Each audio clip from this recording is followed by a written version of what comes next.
នេហាយល់ចិត្តអូនណាំងមិនដែលទៀមទីអោកាំងមិនដែលជំទាស់ចិត្តមុំអូនជានិស្សិតគឺហារៀបរាត្រឹមម៉ូតូទុកត្រឹមក្បែរត្រឹមដឹងសុខទុកវោមិនខលជួពេលនឹកទឹកភ្នែកស្រោកាត់ពងបានយល់បញ្ជាក់ការពិតនាមបងមិនស្មើត្រឹមមិត្តធៀបពិតក៏មិនសង្សារត្រឹមអ្នកជួននំណាពេលមួយដែលបើត្រូវការថ្ងៃនេះទើបបងដឹងថាជីវាអូនបោកបងប្រា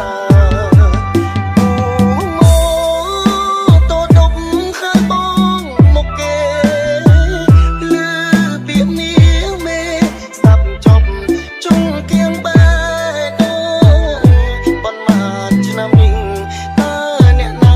អូនហៅថាបងហេតុអ្វីបដូរពីនួនអងបដូរពីថាបងក៏ខ្លាយជាឈឺចាប់លួចយំតាមផ្លូវហួចចិត្ត